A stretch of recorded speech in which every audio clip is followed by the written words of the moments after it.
Hello, everybody. My name is Noel Tenoso, physical therapist of advanced sports and spine therapy. I've been a physical therapist for about over 30 years, and I'm a founder of Advanced Sports and Spine Therapy and also a co-owner. Um, Welcome to the Strategies for Fixing Your Own Back. And this presentation will take about, I try to keep it around 25 minutes, and let's get started. So I'm also joined by my panel of experts, Dr. Jeff Cox and also Dr. Kate Martell, who will be answering questions. They also work at our locations in Wilsonville and West Lynn. So the three takeaways we would like you to go away with from this webinar is, number one, review the common myths and facts about lower back pain, sciatica, which is leg pain associated with back pain. Understand lower back pain and the downsides and some of the common treatments that you may have done and things that you may have investigated. And also, what are the essential components of a successful treatment? And if you stay to the end, we have a free offer for everybody that's attended. So hopefully I'll go into more detail at the end, but all of you will take advantage of it. So who will benefit from this workshop? So if you or someone you care about says the following, I can't do, and you fill in the appropriate blanks, it hurts to do, I'm afraid to do, and we want to move from that kind of language to I can do, it doesn't hurt to do, and I'm more confident in doing. And that just doesn't mean just because of pain you can't do those things, but you also have a confidence and capability to self-manage your back problem. So let's take a quick look at lower back pain statistics. And these numbers are quite sobering. So over 80 to 85% of the population in the US will experience lower back pain of some level, whether it be minor or all the way to a type of back pain that's shooting down the leg that you may need a surgical intervention. It's also the number 2 reason why patients see doctors, and number 1 being respiratory infection. And very rarely, when you go see the doctor, that lower back pain is associated with serious pathology. And what I mean by that is if it's associated with any infection, fractures, or something of that nature that requires something other than seeing a physical therapist. You probably need more interventions that require more of a physician than a PT. So let's look at the myths and facts of lower back pain. So myth number 1, persistent lower back pain means something is seriously wrong. And we really already talked about that. I mentioned that it's rarely linked with serious pathology. And actually, when you've been injured, it takes about almost 3 months to heal. So there may be other contributing factors. So flare-ups could be because of poor movement problems, because of limited mobility or strength. Sleeping is a big issue. So if you're not sleeping properly, chances are it's hard to get better from anything. Emotional things such as stress, tension, and moods can affect your ability to heal. Also, inactivity or sedentary type of, where you're just sitting or lying down all the time. And also doing unaccustomed activities can cause some flare-ups. So things that you may take up that's new or rarely do, such as gardening, working in the yard, that may cause flare-ups that are more seasonal type of activities. Second myth is because you're getting older, it causes lower back problems. And there is no evidence to show that this has any evidence to support this. In fact, it's probably more likely associated with your lifestyle and how you take care of yourself than age. The third myth is you must have an X-ray or MRI to know the cause of pain. I get this question frequently from patients. And what's interesting is that these types of scans rarely show the pain generator. So if you show herniated disc, for example, and it's pinching on the nerve on the right side of your lower back, sometimes I see pain on the left side. So it's really consistent on what I see in the clinic. And then if you ever see a radiologist report, you'll see words like bulging, protruding discs, degenerative changes or disease, which is an awful word, arthritis, and annular tears. And those words, as you'll see in a moment, rarely have any relevance to your back problem. So should you get an MRI? So in this study by a very respected journal, Spine journal, and in this 2016 paper, it showed that pain and location and intensity cannot be predicted by an MRI, nor can surgical outcomes be predicted and how well you do after a surgery. And if you look at this diagram on the right, and this was from information from 2014 study, so they looked at MRIs or CAT scans of people without back pain, and they found some interesting results, and that's very important to know, without back pain. So they looked at disc degeneration on the report, and they looked at age groups from 20, 50 to 80-year-olds. So these patients had no pain, and yet 37% of 20-year-olds have disc degeneration, 80% of 50-year-olds have degeneration, and 96% of 80-year-olds have show degeneration on their reports, and they have absolutely no pain. Another group had a percentage of disc bulging in these same age groups. So disc bulge showed up in 30% of 20-year-olds, 60% of 50-year-olds, and 84% of 80-year-olds. And these, again, were people without back pain. So what this demonstrates is that these findings that you may find on these radiology reports may not have any relevance to your problem. In fact, as we get older, you'll see more frequent these findings, and all this means is that these are the gray hairs and wrinkles on the face that also are associated with aging, and these are normal findings. How about core strength? So a lot of my patients come in and says, well, I have back pain because I have a weak core, and they're frustrated because they do exercises like sit-ups or crunches that you see here on the right. And I see a lot of patients that come in and were very strong, and yet they still have back pain. So there's really no evidence to show any causation between weakness and lower back pain. And the back is quite resilient and durable and stable. More likely over a period of time of inactivity, sedentary behavior, or practicing poor mechanics, that's where you get some of these problems that causes back pain and sciatica, rather than something that you do in a short period of time. So weakness and getting stronger are very important in preventing back problems, but is not the cause of back problems.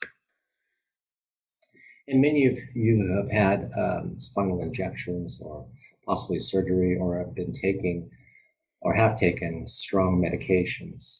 And not that I'm anti-surgery or taking medications or doing injections, but oftentimes they're not the only fix, especially in the short term, to help with back problems, and they're not an effective long-term solution. And so there are times when you really need an injection, as we'll talk about, and times when you need surgery, but how frequently do you need it? And have you tried conservative care first before you jump to these more invasive procedures? And then medications such as opioids are highly addictive, and they're a big reason for accidental deaths in our country, and very difficult to get off of them. So again, not a way to manage your problem long term. And here's a big myth that I've I'd like to dispel is anytime you move and you feel pain, it causes harm. And that is simply not true. Also, it lets you know that this pain that associated with movement or position is mechanical in nature and not anything else. And so, if we explore the movement, there's a possibility that we may find a movement that may help reduce your pain and actually help you to heal. This is a very important point going forward. So, what we want to do and present is find a low risk solution that helps you heal your back and leg pain naturally without medications, injections, or surgery. And so the key thing is finding the problem, assessing it, and providing a natural solution to resolve the problem.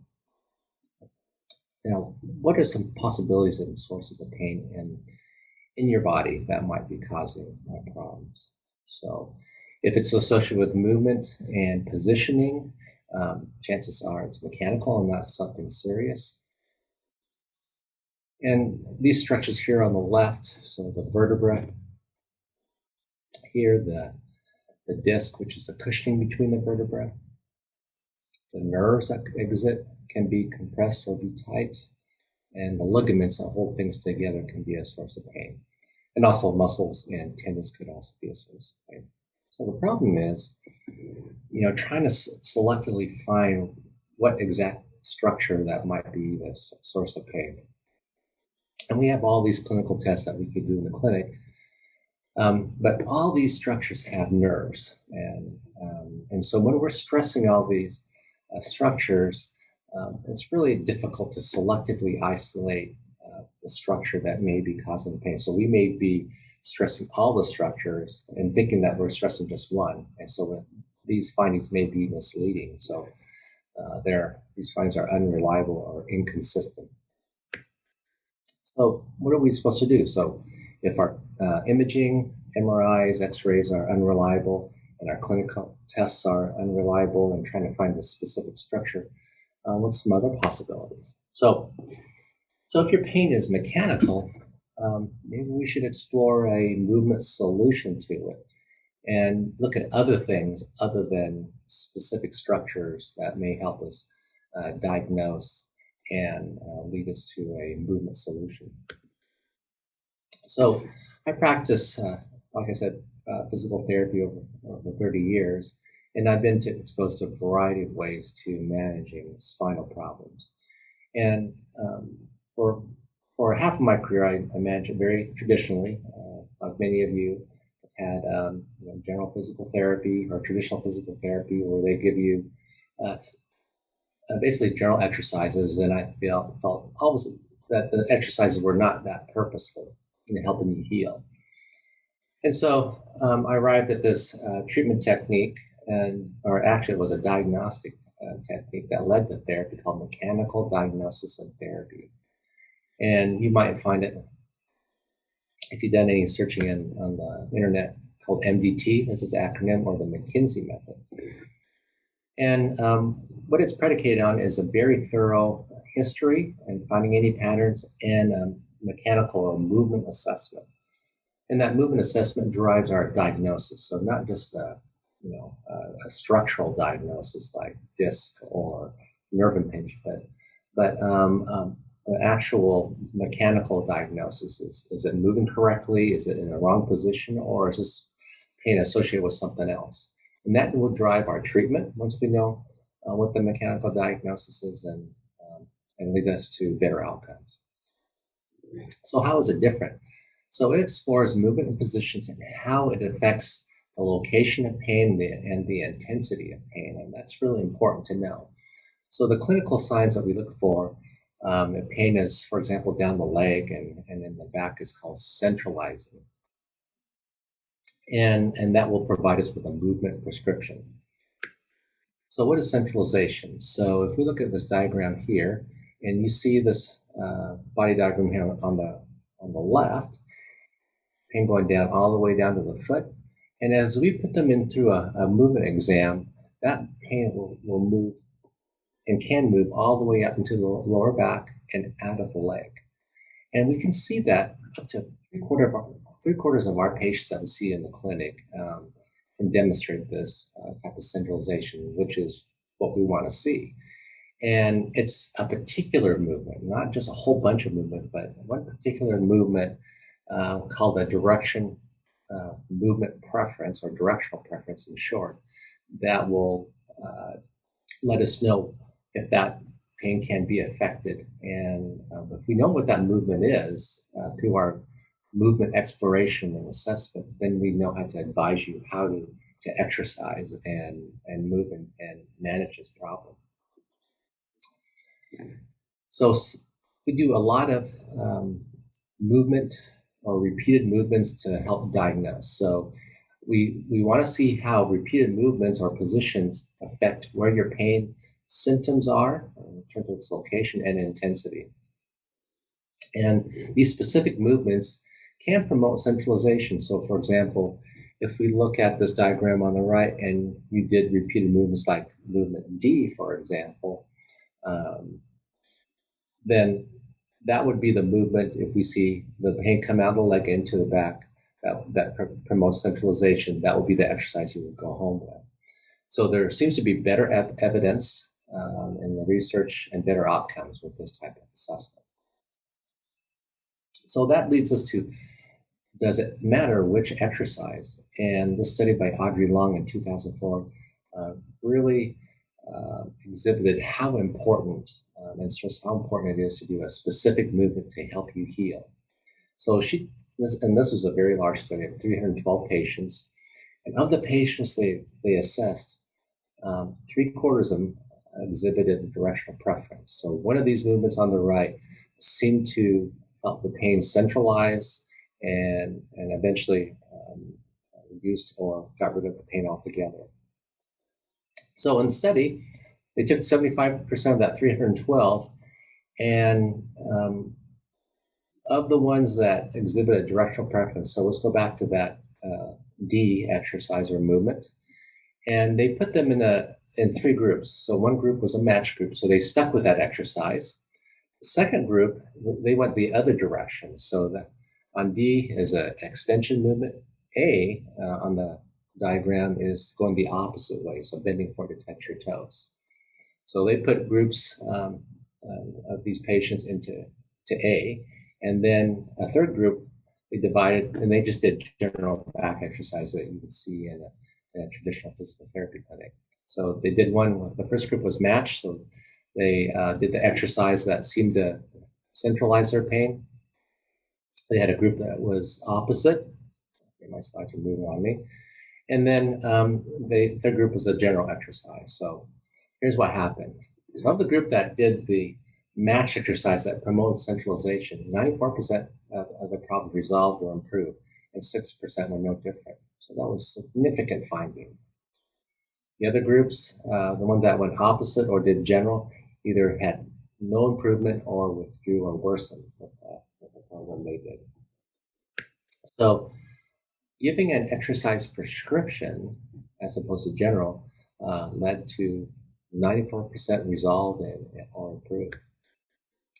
So an MDT patient-driven management, so finding that exercise that helped centralize and resolve the problem is key. So it relies on an assessment to help decode what the problem is and get a diagnosis, customize the exercise program to promote healing and help you to self-manage your back problem. So let's quickly look at a case study that several patients that I saw. So I saw this 50-year-old male who's a competitive golfer and executive. And his story was he had lower back pain, sciatica, as a result of, after playing golf, he got, they went to a restaurant and he had to sit in the back seat of a small car where his knees were up near his chest, and he sat there for a long period of time. He sought some examinations from 3 surgeons who told him he needs surgery. And his wife talked him into seeing physical therapists first before seeing a surgeon. So he came and saw us, and his problem, after a thorough exam, centralized with this exercise you see here in the upper right, where the knees go off to to the right, and he laid there, and it almost took away all his pain in his leg, but it got stuck right around the hip. And then we changed his exercise to this exercise just below, uh, which is a repeated extension exercise that eventually took care of his pain. And we did a lot of education on posture and how to pick up things and lift things so he would not further aggravate his problem. The second case is a 39-year-old mother with 3 kids. And her story was that she had knee pain only, no back pain, just pain behind her knee with no trauma. And that pain came and went over several years, but got worse in this last year because she was sitting with her kids because they couldn't go to school while she homeschooled them, sitting at the computer. And so she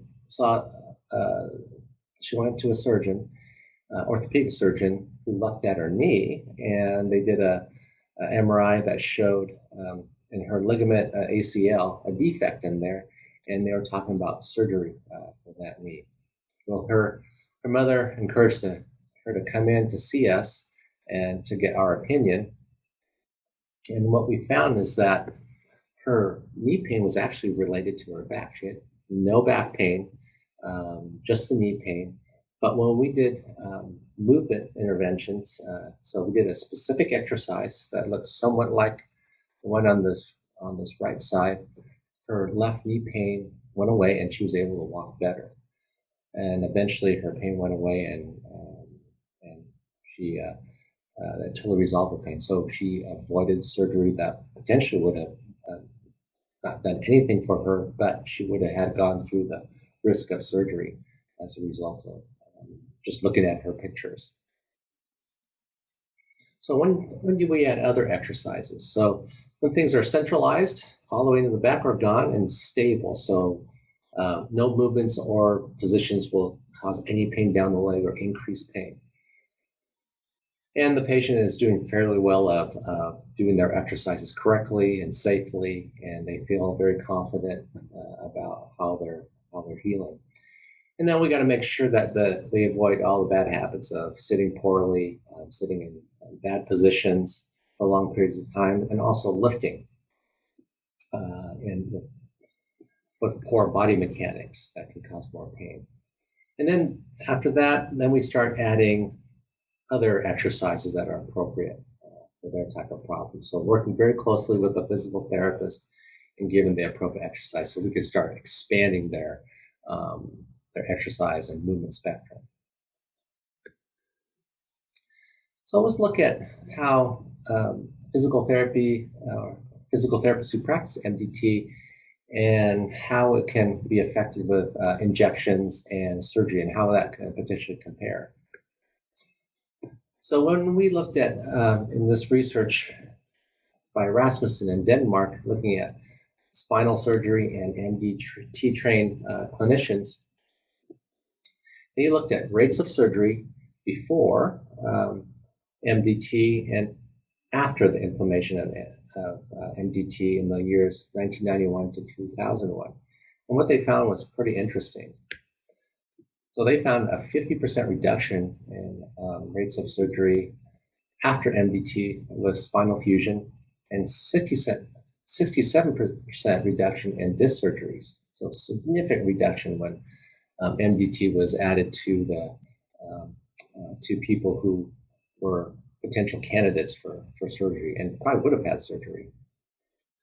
So outside of this group of people that were studied, surgery rates actually increased with these procedures for people who did not have any MDT interventions along with their doctor visits. So take-home message is surgery is usually not the first option in your spine care. How about spinal injections and working alongside with MDT trained clinicians? So 2014 study. So the MDT trained clinicians looked at the patients first and found that they weren't responding to what they were doing.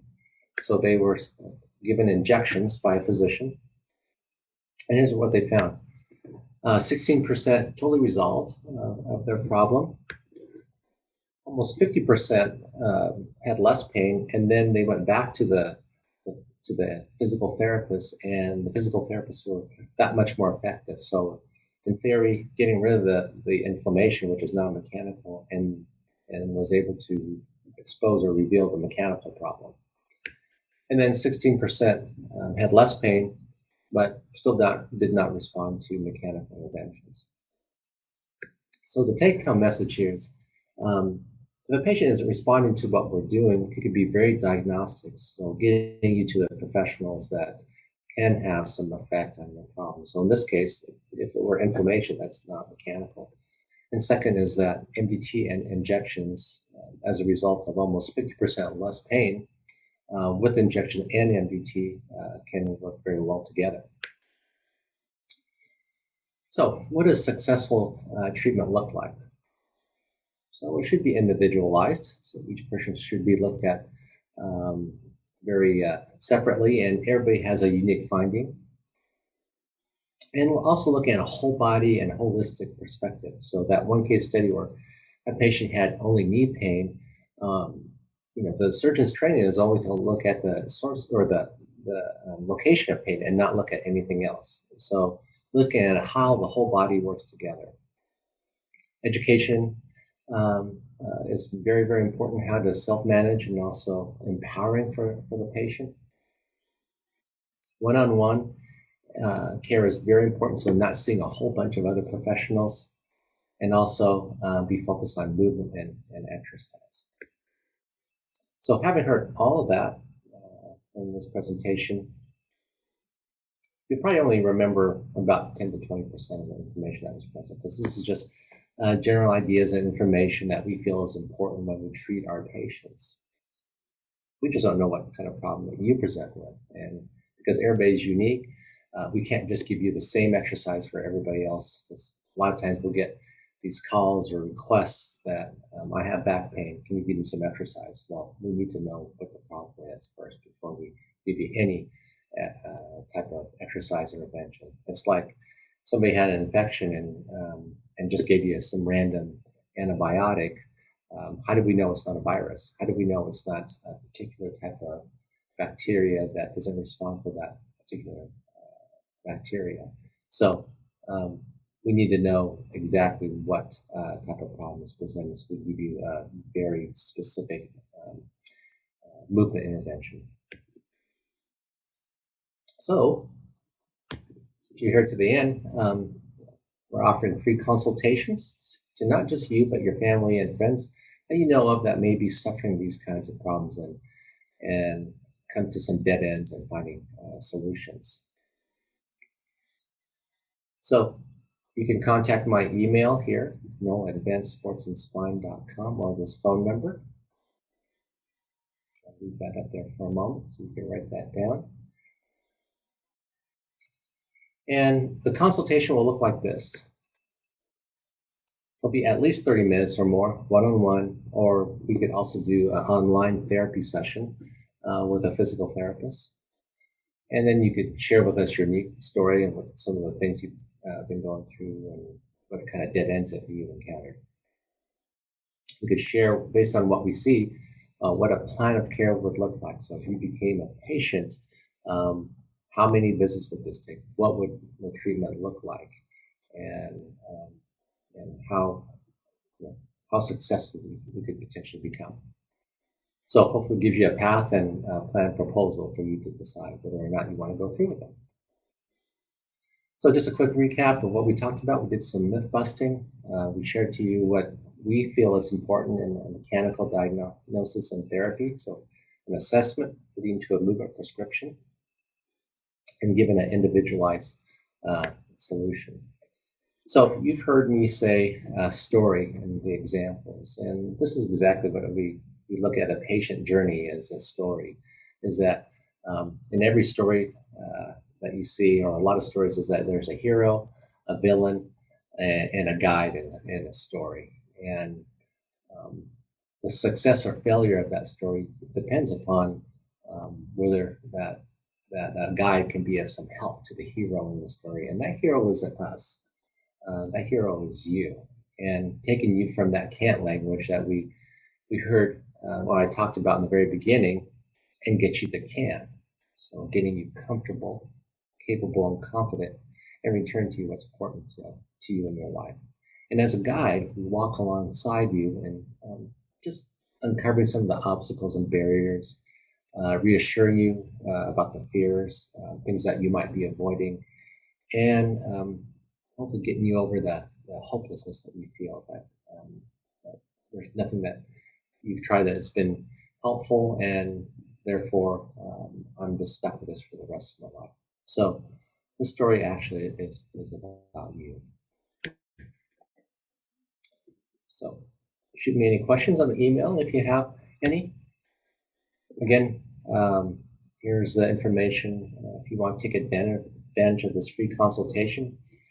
In person, our clinics, we do wear masks, and also online if you want to do those virtual visits, online physical therapy services. Thanks for attending. Appreciate all of you for being here and listening. Hopefully that you found the information important and may help you decide whether or not you want to continue your journey and find out if you need a guide to get you through this. Thanks again. Bye-bye.